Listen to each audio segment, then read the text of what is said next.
Hello everyone, start करते हैं आज के वीडियो को। और आज के वीडियो में हम बात करने वाले हैं अमेरिका के राष्ट्रपति ट्रंप के बारे में। ट्रंप के बारे में बात करना जितनी बात करो उतनी कम है, क्योंकि राष्ट्रपति ट्रंप हर एक दिन नया मुद्दा लेकर आते हैं और वर्ल्ड के लिए चौंका देते हैं नए मुद्दे के साथ। और ये नए मुद्दे वर्ल्ड के लिए इतने प्रभावित क्यों करते हैं, या अमेरिका के द्वारा लिए गए निर्णय वर्ल्ड के लिए इतने महत्वपूर्ण क्यों हो जाते हैं, वो हम आगे वीडियो में डिस्कस करेंगे। तो बात करते हैं राष्ट्रपति ट्रंप की। अभी उन्होंने क्या किया, उन्होंने हाल ही में रसिया पर सैंक्शन लगा दिए।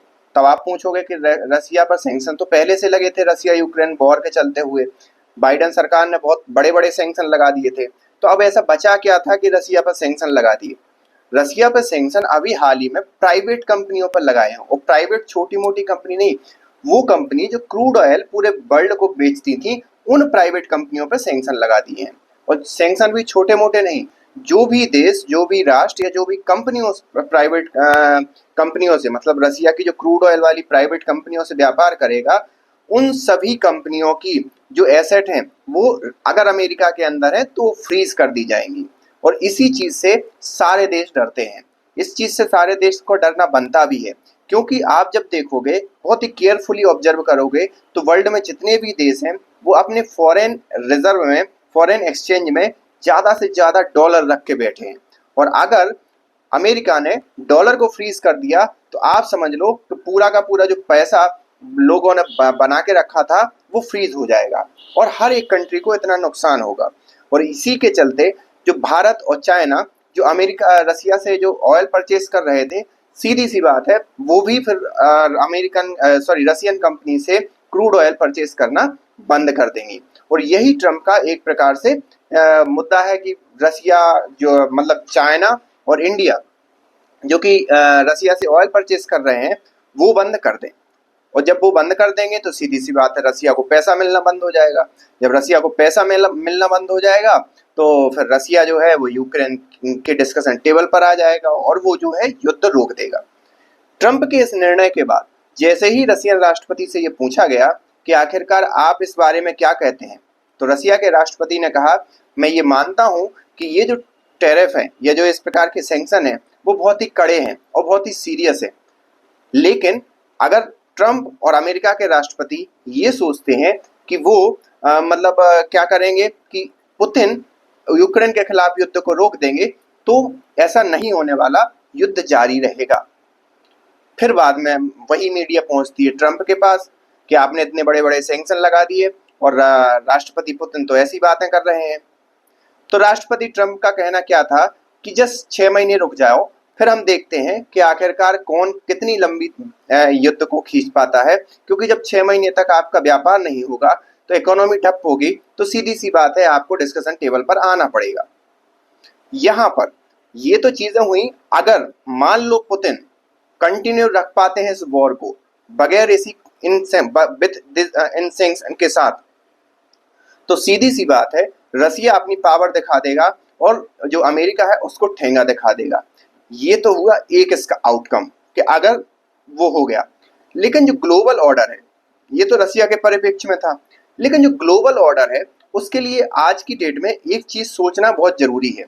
और जब ये रसिया पर सैंक्शन लगाए थे, जब उसको फाइनेंशियल सिस्टम, जो स्विफ्ट नाम की एक संस्था है जो कि इंटरनेशनल ट्रांजैक्शन को मैनेज करती है, उससे भी अमेरिका ने जब रसिया को बाहर कर दिया, उसी समय लोगों को एक अंदेशा हो गया था कि ये अमेरिका की मोनोपोली कहीं ना कहीं इतनी सेंट्रलाइज्ड है कि अमेरिका जब चाहे मन में माने तरीके से दूसरे देशों की अर्थव्यवस्था और दूसरे देशों की सरकार को हिलाने और डुलाने की ताकत रखता है। और उसका सबसे बड़ा कारण है कि पूरा जो इंटरनेशनल व्यापार है वो डॉलर में होता है, और डॉलर में होने के कारण सभी के सभी देश डॉलर को अपने फॉरेन एक्सचेंज रिजर्व में रखते हैं कि मान लो अगर हमें कोई व्यापार करना है दूसरे देश के साथ तो हम डॉलर में व्यापार करेंगे। अब ये डॉलर बाद में जब इसको किसी पैसों में, सपोज मान लो इंडिया ने डॉलर अपने पास रखा है और इंडिया को रुपए में कन्वर्ट कराना है, तो भारत जाएगा या इंडिया जाएगा अमेरिका के पास और कहेगा कि भैया जो हमारे पास डॉलर है वो आप ले लो और हमें रुपए दे दो या कोई और चीज दे दो। तो अगर अमेरिका दे देता है तो अच्छी बात है, अगर अमेरिका ने मना कर दिया तो वो डॉलर एक सिर्फ और सिर्फ कागज का नोट बनकर रह जाएंगे। और ये कहलाती है मोनोपोली। और ये अमेरिका ने मोनोपोली 1945 के बाद ही जितनी भी क्रूड ऑयल कंट्रीज हैं या जो जैसे सऊदी अरेबिया हो गया और भी मिडिल ईस्ट कंट्री हैं, उनको ये बोला कि आपकी जो तानाशाही है या आपका जो राजतंत्र है उसको हम बरकरार रखेंगे, हमें डेमोक्रेसी नहीं लानी, आप बस डॉलर में व्यापार करो। और उसका परिणाम ये हुआ कि जितनी भी मिडिल ईस्ट कंट्री हैं, आप वहां पर देखोगे किसी भी प्रकार की डेमोक्रेसी नहीं है, वहां सिर्फ और सिर्फ राजतंत्र है, अकेले ईरान को छोड़कर, क्योंकि ईरान में अमेरिका की नहीं चली और ईरान को अस्थिर करने में अमेरिका आज तक लगा हुआ है।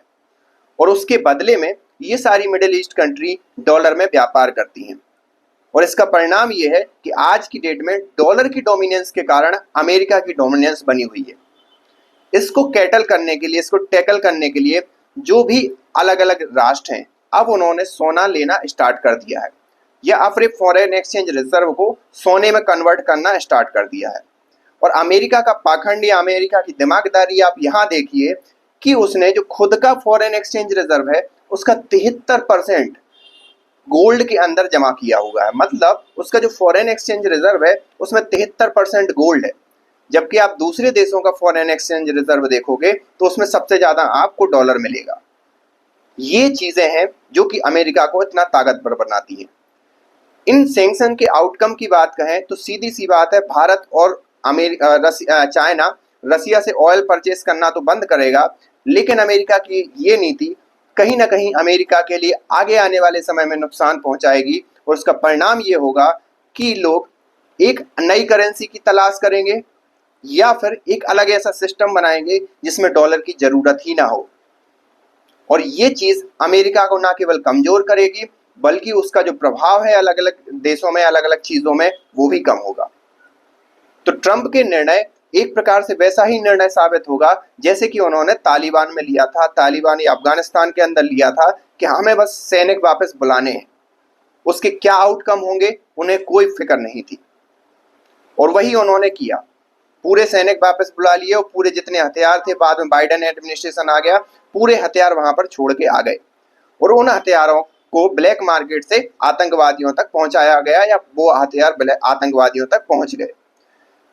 इसमें भी राष्ट्रपति ट्रंप खुद को नोबेल पीस प्राइज दिलाने के चक्कर में इस प्रकार से निर्णय ले रहे हैं या एक प्रकार से मंदबुंदी कह सकते हैं, या फिर उनके हिसाब से सही हो, हम उसको सही या गलत नहीं ठहरा रहे हैं, लेकिन अगर एक ऊपरी तौर पर देखा जाए तो उनके निर्णय अमेरिका को तो नुकसान करेंगे ही करेंगे। इससे क्या होगा, ग्लोबल इकोनॉमी में क्रूड ऑयल के प्राइस बढ़ेंगे। जैसा ही क्रूड ऑयल के प्राइस बढ़ेंगे उससे होगा क्या कि महंगाई बढ़ेगी, और जब महंगाई बढ़ेगी तो वो महंगाई ऐसा नहीं है कि पूरे मतलब अन्य देशों में फैलेगी, अन्य देशों में फैलने के साथ साथ अमेरिका में भी फैलेगी। और अमेरिका में फैलने का परिणाम ये होगा कि इनकी जो रेटिंग है, अप्रूवल रेटिंग ट्रंप की गिर जाएगी। वैसे अगर देखा जाए तो ट्रंप को इस बात की फिक्र भी नहीं है, क्यों? क्योंकि ट्रंप अगली बार राष्ट्रपति बनने ही वाले नहीं है, तो हो सकता है इसलिए वो इस प्रकार के निर्णय ले रहे हों। तो ये एक मोटा एक अनुमान है, एक एनालिसिस था ट्रंप के इन सैंक्शन का। आप इस बारे में क्या सोचते हैं, आप हमें कमेंट करके बताइए। मिलते हैं नेक्स्ट वीडियो में, तब तक के लिए थैंक यू।